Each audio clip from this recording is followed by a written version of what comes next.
নূর বস্তির গলিগুলোতে সর্বদা একটা নিস্তব্ধ নীরবতা ছিল। এই বস্তিরই এক অন্ধকার কোণে সাহিল নামে এক অত্যন্ত সাধারণ এবং দরিদ্র যুবক তার জীবনের দিনগুলো কাটাত। সাহিলের কাছে দুনিয়াদারি সম্পদের নামে শুধু একটা ভাঙা ঝুপড়ি আর তার দুর্বল বাবা মুশতাক আহমদের দোয়া ছিল। মুশতাক আহমদের বয়স ৬০ বছরের সীমা পেরিয়ে গিয়েছিল। চোখের আলো ঝাপসা হয়ে গিয়েছিল আর শরীরের শক্তি জবাব দিয়ে দিয়েছিল, কিন্তু মুখে সেই পুরনো বুড়ো মানুষই নরম ভাব আজও অটুট ছিল, যা তার একমাত্র যকৃতের টুকরো সাহিলকে দেখামাত্রই ফুটে উঠত। সাহিল সারা দিন খেতে ঘাম ঝরাত, কখনো কারো ঘরে শস্য পিষে মজুরি করত, আবার কখনো জঙ্গল থেকে কাঠ কেটে কয়েকটা পয়সা জমানোর চেষ্টায় ব্যস্ত থাকত। সূর্য ডুবে গেলে যখন সাহিল ঘরে ফিরত, তখন সবচেয়ে প্রথম কাজ হতো তার বাবার কাছে বসে তার খবর নেওয়া। এক সন্ধ্যার কথা, যখন আকাশে শাফকের লাল আভা ছড়িয়ে পড়েছিল, সাহিল অত্যন্ত ক্লান্ত হয়ে ঘরে পৌঁছল। হাতে মাত্র একটা ছোট রুটির টুকরো ছিল, যেটা কোনো নেক মানুষ সাদকা হিসেবে সাহিলকে দিয়েছিল। সেই রুটি মুশতাক আহমদের সামনে রেখে সাহিল বড় আকুতি করে বলল, আব্বাজান, আজ শুধু এই রুটিরই ব্যবস্থা করা সম্ভব হয়েছে, আপনি আগে খেয়ে নিন।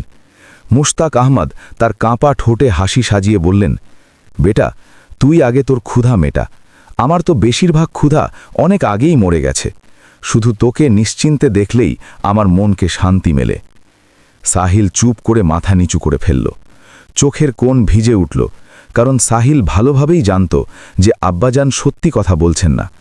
বুড়ো মুশতাক আহমদের পেট অনেক দিন ধরে দানা দানার জন্য ছটফট করছিল। পুরো বস্তিকে খরা তার নির্মম থাবায় আঁকড়ে ধরেছিল। ক্ষেত ফেটে চৌচির হয়ে গিয়েছিল, আর নদীর পানি শুকিয়ে তপ্ত বালিতে পরিণত হয়েছিল। মজুরি পাওয়াও এখন কঠিন হয়ে গিয়েছিল। লোকেরা নিজেরাই এক এক লোকমার জন্য মুখাপেক্ষী ছিল। তাহলে অন্যদের সাহায্য করবে কি করে? সাহিল সেই রুটিকে 2 ভাগ করল। আধা টুকরো আব্বাজানকে দিল, আর আধা নিজে খেতে লাগল। দুজনেই চুপচাপ সেই নিম্নমানের খাবার দিয়ে পেটের আগুন নেভানোর চেষ্টা করতে লাগল। ঝুপড়ির বাইরে ঠান্ডা হাওয়া সরসর করতে শুরু করেছিল। সাহিল একটা পুরনো ছেঁড়া চাদর বের করে মুশতাক আহমদের কাঁধে ঢেকে দিল, আর পাশেই মাটিতে বসে পড়ল। মুশতাক আহমদ একটা লম্বা দীর্ঘশ্বাস ফেলে বলতে লাগলেন, সাহিল, আজ ক্ষেতের রাস্তায় এক দরবেশ দেখা গিয়েছিল। লম্বা সাদা দাড়ি আর চোখে একটা রহস্যময় জৌলুস। দরবেশ বলছিলেন যে ব্যক্তি ধৈর্যের আঁচল ধরে রাখে, তাকদীর নিজেই তার দরজায় এসে ধাক্কা দেয়। সাহিল চুপ করে রইল, কিন্তু মনের কোনো এক কোণে এক অদ্ভুত অস্থিরতা জেগে উঠল। মনে একটা আকাঙ্ক্ষা জাগল যে কাশ কোনো মোজেজা হয়ে যাক, আর আব্বাজানের মুখের ক্লান্তি ও দারিদ্র্যের চিহ্ন মুছে যাক। রাত গভীর হল, আর মুশতাক আহমদ ঘুমের কোলে চলে গেলেন। সাহিলের চোখে ঘুম আসছিল না।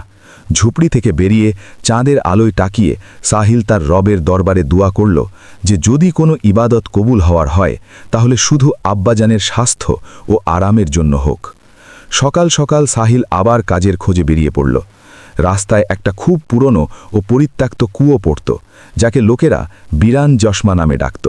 বস্তির লোকেরা বলতো যে সেই কুয়োর পানি বছরের পর বছর আগে শুকিয়ে গেছে, কিন্তু সাহিল যখনই সেখান দিয়ে যেত, মনে একটা অজানা আশার আলো জ্বলে উঠত।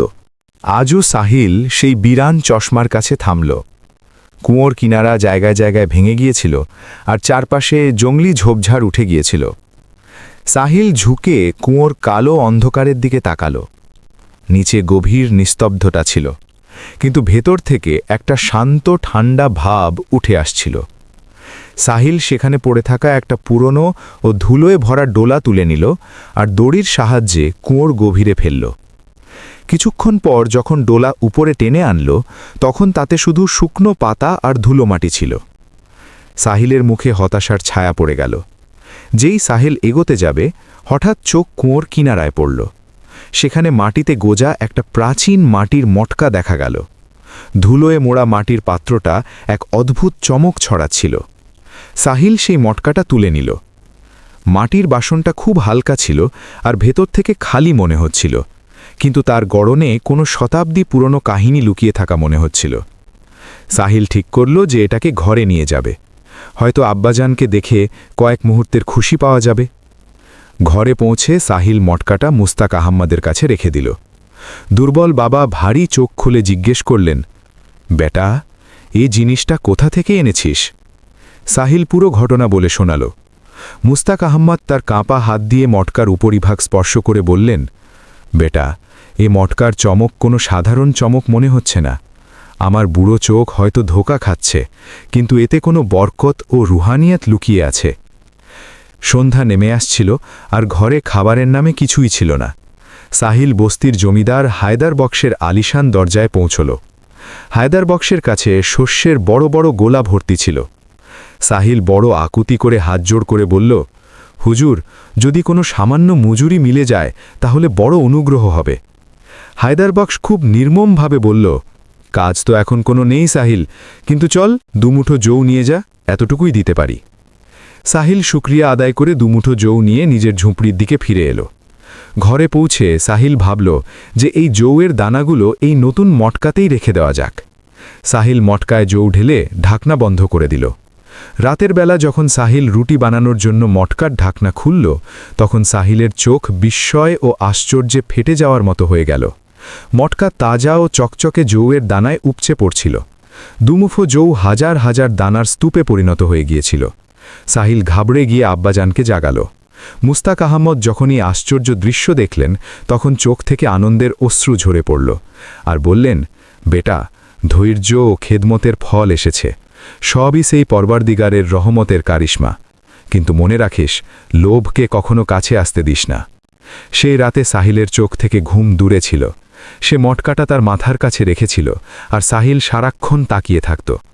মনে এক অদ্ভুত ভয় ঢুকে গিয়েছিল যে কোথাও এসব যেন স্বপ্ন না হয়ে যায়, কোথাও সকালে চোখ খুললে মটকাটা আবার খালি ও মাটিতে ভরা না পাওয়া যায়। সে বারবার হাত বাড়িয়ে সেই জৌয়ের দানা ছুঁত, তাদের ঠান্ডা ভাব ও সত্যতা অনুভব করত। অন্যদিকে মুস্তাক আহম্মদ গভীর ও শান্ত ঘুমেছিলেন। তার শ্বাস প্রশ্বাসে আর আগের মতো কষ্ট ও ভারী ভাব ছিল না, যেন সেই মটকার বরকত ঝুপড়ির পরিবেশটাই বদলে দিয়েছে। যখন শহরের প্রথম কিরণ ঝুপড়ির ফাঁক দিয়ে ভেতরে ঢুকল, তখন সাহিল উঠে বসল। তার প্রথম দৃষ্টি মটকার উপর পড়ল। জৌয়ের দানা ঠিক তেমনই তাজা ও চকচকে ছিল, যেন এইমাত্র ক্ষেত থেকে কেটে আনা হয়েছে। সাহিল এক মুঠো শস্য বের করল। তার গন্ধ খুব মনোরম ছিল। সে তার রবের শুকরিয়া আদায় করল আর বলতে লাগল, হে দুনিয়ার মালিক, যদি এ তোমার রহমত হয় তাহলে আমার হিম্মতকে ভাঙতে দিও না, আর আমাকে এই পরীক্ষায় অটল রাখো। মুস্তাক আহম্মদের চোখ খুলল, তখন তার মুখে একটা হালকা হাসি খেলা করছিল। তিনি মটকার দিকে ইশারা করে বললেন, বেটা, এটা কোনো সাধারণ জিনিস নয়, এটা একটা কঠিন পরীক্ষা। রব কখনো কখনো এমন দান করেন যে মানুষের নিয়ত টলমল করে ওঠে। তুই যে ধৈর্য করেছিস আর আমার যে খেদমত করেছিস, এ তারই ফল। কিন্তু মনে রাখ, লোভের আগুন এই রহমতকে ছাই করে দিতে পারে। সাহিল বড় আকুতি করে মাথা নাড়ল আর বলল, আব্বাজান, আমি শুধু আপনার আরাম চাই। আপনার হাড় এখন এই বয়সে ব্যথায় চুরমার। আমার যদি ক্ষমতা থাকত তাহলে দুনিয়ার সব নেয়ামত আপনার পায়ের কাছে এনে রাখতাম। মুস্তাক আহম্মদ সাহিলের হাত ধরে নিলেন আর গম্ভীরভাবে বললেন, বেটা, আমার দোয়া যেন তুই কখনো এই বরকতকে তোর হাওয়াস না বানাস। যা পেয়েছিস তাতেই কিফায়াত কর। বেশি চাওয়া মানুষকে পথভ্রষ্ট করে দেয়। সাহিল ওয়াদা করল যে সে কখনো নিজের জন্য সীমা লঙ্ঘন করবে না। সেই দিন ঝুপড়িতে অনেক দিন পর রুটির সুগন্ধ ছড়িয়ে পড়ল। দুপুরের দিকে সাহিলের মনে একটা খেয়াল এলো। সে ভাবল, কেন একবার আরেকবার পরীক্ষা করে দেখা যাক না যে এই মটকা সত্যিই গাইবী সাহায্যের মাধ্যম নাকি শুধু একটা ইত্তেফাক। সে আবার জমিদার হায়দার বক্সের হাভেলিতে গেল। হায়দার বক্স যখন সাহিলকে আবার দেখল, তখন তার কপালে ভাঁজ পড়ে গেল। সে তিরস্কারের সুরে বলল, কিরে সাহিল, কালকের দুমুঠো জৌ দিয়ে পেট ভরেনি নাকি? সাহিল খুব নরম সুরে বলল, হুজুর, আব্বাজানের তবিয়ত একটু খারাপ। যদি আজও কিছু মজুরি মিলে যায় তাহলে বড় এহসান হবে। হায়দার বক্স হেসে বলল, কাজ তো নেই, কিন্তু নে, আজও 2 মুঠো নিয়ে যা। তুইও কি যে মনে রাখিস। সাহিল সেই জৌ নিয়ে ঘরে ফিরে এলো আর খুব উৎসুকতার সাথে সেগুলো মটকায় ঢেলে দিল। মটকা যেটা আগে থেকেই অর্ধেক ভরা ছিল, সেই 2 মুঠো দানা পড়তেই আবার উপচে পড়ল। যত দানা সাহিল ঢেলেছিল, মটকা তাকে অনেক গুণ বাড়িয়ে ফিরিয়ে দিয়েছিল। সাহিলের ধরফরানি বেড়ে গেল। সে মুস্তাক আহমদকে ডেকে মটকা দেখালো। মুস্তাক আহমদের চোখ গভীর হয়ে গেল। তিনি বললেন, বেটা বেটা এটা রহমত, কিন্তু মনে রাখ এটা পরীক্ষার সময়। তুই যত বেশি ঢাললি তত বেশি দিল, কিন্তু যেই মুহূর্তে তোর মনে হলো এখন অনেক হয়ে গেছে আর তুই জমা করতে শুরু করলি, সেই মুহূর্তেই এই সিলসিলা থেমে যাবে। রাত নামল, বস্তি নূরে অন্ধকার ছেয়ে গেল। সাহিল ঝুপড়ির বাইরে বসে চাঁদের আলো দেখছিল। মটকাটা ঝুপড়ির এক কোণে চকচক করছিল। হঠাৎ সাহিলের মনে হলো যেন কোনো ছায়া ঝুপড়ির চারপাশে ঘুরছে। সাহিলের শ্বাস আটকে গেল। সে দেখল অন্ধকারে একটা লম্বা ছায়া দাঁড়িয়ে আছে, যার লম্বা চাদর পরা আর মুখ ছায়ায় ঢাকা। সাহিলের গলা আটকে গেল। সে বড় হিম্মত করে বলল, কে ওখানে? এই পহরে এখানে কি কাজ? সেই ছায়া ধীরে ধীরে সাহিলের দিকে এগোলো আর এক জায়গায় থেমে গেল। একটা খুব পুরনো আর ভারী আওয়াজ বেজে উঠল, বেটা ওই মটকাটা খুব এহতিয়াত করে রাখিস, ওটা কারো আমানত। সাহিলের বুকের ভেতর ধুকপুকি শুরু হলো। সে এগিয়ে গিয়ে সেই লোকের মুখ দেখতে চাইল, কিন্তু সেই ছায়া পলকের মধ্যে অন্ধকারের সমুদ্রে মিলিয়ে গেল। শুধু হাওয়ার সরসরানি বাকি রইল। সাহিল ঝুপড়ির ভেতর ছুটে গেল আর মটকাটা দেখল। অনাজ ঠিক তেমনই ছিল, কিন্তু এখন সাহিলের মনে একটা নতুন ভয় বসে গিয়েছিল। এই আমানত কার? যদি সেই ছায়া আবার ফিরে আসে তাহলে কি হবে? রাতের নির্জনতায় দূরে কোথাও প্যাঁচার ডাক শোনা গেল, যেন সে সাহিলকে আসন্ন কঠিন পরীক্ষার খবর দিচ্ছে। পরের সকালে যখন আজানের আওয়াজ ভেসে এলো, তখন সাহিলের চোখ আগে থেকেই খোলা ছিল। রাতভরের সেই ঘটনা তার মনে গেঁথে গিয়েছিল। মুস্তাক আহমদ যখন সাহিলকে উদ্বিগ্ন দেখলেন, তখন কারণ জিজ্ঞেস করলেন। সাহিল সেই ছায়া আর আমানতের কথা বলল। মুস্তাক আহমদ লম্বা শ্বাস ফেলে বললেন, বেটা আমি ছোটবেলায় আমার বুড়োদের কাছে একটা কিস্সা শুনেছিলাম। বস্তির এই বিরান চশমার কাছেই এক দরবেশ তার আমানত রেখে গিয়েছিলেন। এই আমানত শুধু সেই পায় যার দিল পাক আর যার মধ্যে ধৈর্যের ক্ষমতা আছে। কিন্তু আমানতের বোঝা খুব ভারী হয়।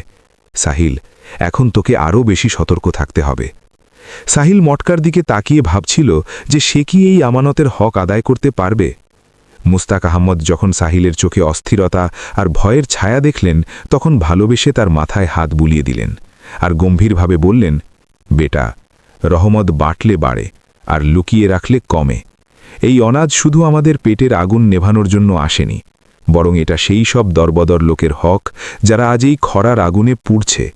যা, এই বরকতকে বস্তির অন্য মুফলিসদের সাথেও শরিক কর। বাবার হুকুম পেয়ে সাহিল একটা বড় টকরি তুলে নিল আর মটকার কাছে নিয়ে গেল। যেই সাহিল টকরিতে জৌ ভরতে শুরু করল, মটকা সারাক্ষণ উপচে পড়তে লাগল। যত অনাজ বাইরে নেয় ততই গয়েব থেকে ভেতরে তৈরি হয়ে যায়। সাহিল ঝুপড়ি থেকে বেরিয়ে বস্তি নূরের সরু গলিগুলোর দিকে চলল। সবার আগে সে রুকাইয়া বিবির ভেজা ঘরে পৌঁছল, যিনি বছরের পর বছর আগে বিধবা হয়ে গিয়েছিলেন আর দারিদ্র তার জীবন দুর্বিষহ করে দিয়েছিল। সাহিল টকরিটা তার সামনে রেখে বলল, আম্মা, এটা আল্লাহর দেওয়া নেয়ামত, কবুল করুন। রুকাইয়া বিবির বুড়ো চোখে খুশির অশ্রু এসে গেল আর তিনি কাঁপা গলায় সাহিলকে অনেক দোয়া দিলেন। এরপর সাহিল এগিয়ে গেল আর বস্তির সেই সব ঘরে অনাজ পৌঁছে দিল যেখানে চেরাগে তেল আর মটায় দানা পর্যন্ত ছিল না। বাচ্চারা খুশিতে নেচে উঠল আর বুড়োদের মুখে আশার আলো জ্বলে উঠল। কিন্তু যেখানে নেকির নূর ছড়ায় সেখানে শয়তানের নজরও তাড়াতাড়ি পড়ে যায়। বস্তি নূরের সরপঞ্চ তখতের ওপর বসা গুলাম রসুল, যে তার দৌলত আর অনাজের গোলার ওপর সাপের মতো বসে থাকত, এই খবর থেকে অজানা থাকতে পারল না। দুপুর গড়িয়ে গিয়েছিল যে গোলাম রসুলের পেয়াদা সাহিলের ঝুপড়িতে এসে হাজির হল আর রুক্ষ সুরে বলল, সাহেল, সরপঞ্চ তোকে ফরন হাবেলিতে তলব করেছেন। সাহিলের বুক কেঁপে উঠল কোনো অঘটনের ভয়ে। মুস্তাক আহমদ হোসলা দিয়ে বললেন, বেটা, হকের রাস্তায় চলা লোকের কাউকে ভয় পাওয়া উচিত নয়। যা, আর যা সত্যি তাই বল। সাহিল যখন হাভেলির দরবারে পৌঁছল, তখন গোলাম রসুল মসনদে বড় শান করে বসেছিল। চারপাশে তার ওয়াফাদার লোকেরা জড়ো হয়েছিল। গোলাম রসুল চোখ সরু করে তিরস্কারের সুরে বলল, শুনলাম সাহেল, আজ তুই পুরো বস্তিতে আনাজ বিলি করছিস। কাল পর্যন্ত তো তুই আমার দরজায় 2 মুঠোর জন্য মাথা নিচু করে দাঁড়িয়ে থাকতিস। হঠাৎ এত রইসি কোথা থেকে এলো? কোথাও কি কোনো গুপ্তধন পেয়ে গেছিস? সাহিল খুব আদবের সাথে বলল, হুজুর, এটা শুধু আমার রবের রহমত, যা আব্বাজানের দোয়ার সদকায় আমাকে মিলেছে। গোলাম রসুলের মুখে তাচ্ছিল্যের হাসি ফুটে উঠল। রহমত তো বড় আজব জিনিস। রহমত শুধু তোর ঘরেই কেন নেমেছে? যদি কোনো রাজ থাকে তাহলে বলে দে, নইলে মনে রাখিস এই বস্তির জমি আর এখানকার লোক সব আমার মালিকানা। সাহিল চুপ করে রইল, কারণ সে জানত লোভী মানুষকে সত্যি বোঝানো সম্ভব নয়। গোলাম রসুল উঁচু গলায় ধমক দিয়ে বলল, যদি কালের মধ্যে আমাকে সেই আনাজের আসল জেরিয়া না জানাস, তাহলে আমি জোর করে তোর ঝুপড়ি তল্লাশি করব। সাহিল ভারী মনে ঘরে ফিরে এলো, আর পুরো মাজরা মুস্তাক আহমদকে বলল। বাবা বললেন, বেটা, লোভের নজর খুব তীক্ষ্ণ হয়। এখন তোকে সেই আমানতকে আরও বেশি লুকিয়ে রাখতে হবে। রাত গভীর হলে সাহিল মটকাটাকে একটা পুরনো চাদরে মুড়ে ঝুপড়ির এক অন্ধকার কোণে লুকিয়ে রাখল। আজও ঘুম তার কাছ থেকে রুঠেছিল। হঠাৎ ঝুপড়ির বাইরে সেই ছায়া আবার দেখা দিল। এবার সে ছায়া দরজার একদম কাছে এসে গেল। সেই রুহানি আওয়াজে এক অদ্ভুত তড়প ছিল। সাহেল, তুই বাঁটিয়েছিস, ভালো করেছিস, কিন্তু এখন পরীক্ষার দায়রা আরও বড় হতে চলেছে। কাল যখন সূর্য আকাশের মাঝখানে থাকবে, তখন খরা আরও তীব্র হবে। লোকেরা ক্ষুধায় ছটফট করবে, আর গোলাম রসুলের নজর তোর ঘরের ওপর থাকবে। তখন তোকে এই সিদ্ধান্ত নিতে হবে যে তুই আমানত বাঁচাবি নাকি সেই ছটফট করা মানুষদের। সাহিল হিম্মত করে জিজ্ঞেস করল, আপনি কে? আমাকে এই কসম কষে কেন ফেলছেন? দরবেশ ধীরে ধীরে পর্দা সরালেন। চাঁদের মৃদু আলোয় সাহিল দেখল যে তিনিই সেই দরবেশ যার কথা আব্বাজান বলেছিলেন। দরবেশ বললেন, আমি শুধু একটা ওসিলা, যে দেখতে এসেছি মানুষ দৌলত পেয়ে তার ধৈর্য হারায় কিনা। মনে রাখিস সাহিল, আমানতের আসল মালিক সেই যে তাকে অন্যের ভালোর জন্য কুরবানি করার হিম্মত রাখে। এই বলে দরবেশ অন্ধকারে মিলিয়ে গেলেন। সাহিল সারা রাত এই চিন্তায় ডুবে রইল যে আগামী সকাল তার জন্য কি নতুন পরীক্ষা নিয়ে আসবে। পরের সকালে যখন সূর্য উঠল, তখন তাপ আরও তীব্র মনে হচ্ছিল। বস্তি নূরের মাটি পিপাসায় ফেটে গিয়েছিল, আর হাওয়ায় মৃত্যুর মতো নীরবতা ছিল। সাহিল যেই মটকা দেখল তা তাজা জোবের দানায় উপচে পড়ছিল। মুস্তাক আহমদ চারপাইয়ে শুয়েছিলেন। তার আওয়াজে দুর্বলতা ছিল, কিন্তু লহজার রহস্যময় ছিল। তিনি বললেন, বেটা, আজ ভয়সালা তোর হাতে। আজ এই বস্তির লোকেরা ক্ষুধায় ক্লান্ত হয়ে তোর দরজার দিকে তাকাবে, আর হায়দার বক্স তার তাকত দেখাতে এখানে আসবেই। কথা চলছিল যে দূর থেকে ঘোড়ার খুরের আওয়াজ ভেসে এলো। জমিদার হায়দার বক্স তার হাতিয়ারবন্দি সিপাহীদের সাথে সাহিলের ঝুপড়ির সামনে এসে দাঁড়াল। বস্তির লোকেরাও ভয়ে দূর থেকে এই দৃশ্য দেখতে লাগল। হায়দার বক্স ঘোড়া থেকে নেমে গর্জন করে বলল, সাহিল, অনেক হয়েছে। এই রহমত আর মোজেজার ঢং ছাড়। তোর এই জাদুকরি আমানত আমার হাওয়ালে করে দে। আমি এই বস্তির মালিক, আর এখানে শুধু আমারই হক। যদি তুই খুশি মনে না দিস, তাহলে আমার সিপাহীরা জোর করে নিতে জানে। সাহিল খুব ধৈর্যের সাথে বলল, হুজুর, এই মটকা কোনো খেলনা নয়, আর না আমার নিজস্ব মালিকানা। এটা এক দরবেশের আমানত, আর এর বরকত শুধু ধৈর্য ও নিঃস্বার্থ খিদমতের সাথে জড়িত। যদি আপনি এটাকে ছিনিয়ে নেওয়ার চেষ্টা করেন, তাহলে হয়তো এটা তার তাসির হারিয়ে ফেলবে। কিন্তু হায়দার বক্সের চোখে লোভের পর্দা পড়ে গিয়েছিল। সে সিপাহীদের ইশারা করল। সিপাহীরা ঝুপড়িতে ঢুকে সাহিলকে ধাক্কা দিয়ে মটকা তুলে নিয়ে এলো। হায়দার বক্স যেই মটকা থেকে চাদর সরালো, তার চোখে চমক এলো, কিন্তু এই চমক মাত্র কয়েক মুহূর্তের ছিল। যেই সে মটকায় হাত ঢোকালো, সেই চকচকে জওয়ের দানা হঠাৎ কালো মাটি ও শুকনো ধুলোয় পরিণত হয়ে গেল। হায়দার বক্সের মুখ রাগে লাল হয়ে গেল। এটা কি বদতমিজি? তুই কি কালো জাদু করেছিস? মুস্তাক আহমদ গম্ভীরভাবে বললেন, হুজুর, যেখানে লোভের হাত পড়ে সেখান থেকে রহমত রুকসত হয়ে যায়। হায়দার বক্স হতাশ ও রাগে মটকাটা মাটিতে ছুঁড়ে ফেলে তার সিপাহীদের সাথে চলে গেল। সাহিল নম চোখে সেই ভাঙা মটকা তুলে নিল, যেটা এখন শুধু একটা সাধারণ মাটির বাসন হয়ে গিয়েছিল। সন্ধ্যা নামল। হঠাৎ আবহাওয়া বদলে গেল। আকাশে কালো মেঘ জমল, আর দেখতে দেখতে ঝড় বৃষ্টি শুরু হয়ে গেল। ঝুপড়ির ছাদ কাঁপতে লাগল। সাহিলের সামনে দুটো রাস্তা ছিল, হয় সে ঝুপড়ির কোণে থাকা সেই ভাঙা মটকা অর্থাৎ আমানতকে বাঁচাবে, নয়তো তার দুর্বল বাবা মুস্তাক আহমদকে কাঁধে তুলে ঝড়ের মধ্যে বেরিয়ে আসবে। সাহিল এক মুহূর্তও নষ্ট করল না, সে মটকার পরোয়া ছেড়ে দিল আর তার বাবা মুস্তাক আহমদকে কাঁধে তুলে ঝড়ের মধ্যে বেরিয়ে এলো। মুষলধারে বৃষ্টি আর বিদ্যুতের ঝলকানির মধ্যে সাহিল তার বাবাকে নিয়ে একটা পুরনো গাছের নিচে দাঁড়িয়ে রইল। সকালে যখন ঝড় থামল আর সূর্যের প্রথম কিরণ ফুটল, তখন সাহিল তার ধ্বংসস্তূপ প্রাপ্ত ঝুপড়ির দিকে ফিরে এলো। যখন সে ধ্বংসস্তূপ সরালো, তখন দেখল যে সেই মটকা, যেটা গতকাল ভাঙা ও মাটিতে ভরা মনে হচ্ছিল, সেটা একদম সুস্থ ও আবার পুরোপুরি জওয়ে ভরা। সাহিলের চোখ থেকে অশ্রু ঝরে পড়ল। ঠিক তখনই সেই মুসাফির দরবেশ আবার দেখা দিলেন। এবার তার মুখে একটা রুহানি নূর ছিল।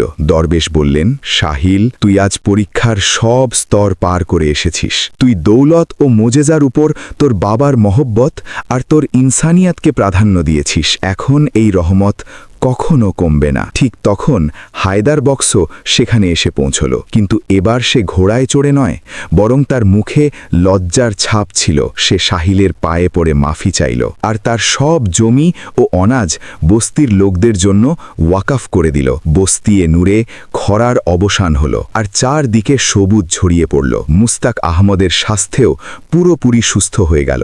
সাহিল সেই মটকার রক্ষক হয়ে রইল, কিন্তু সে কখনো তাকে নিজের সম্পদ মনে করল না। সে প্রতি সকালে মটকা থেকে অনাজ বের করে পুরো বস্তিতে মুসাফির ও মুখাপেক্ষীদের মধ্যে বিলি করে দিত। এটা ছিল সেই যুবকের ধৈর্য আর তার বাবার দুয়ার, এমন এক মুজেজা যার কিস্সা আগামী প্রজন্মের জন্য একটা মিসাল হয়ে রইল।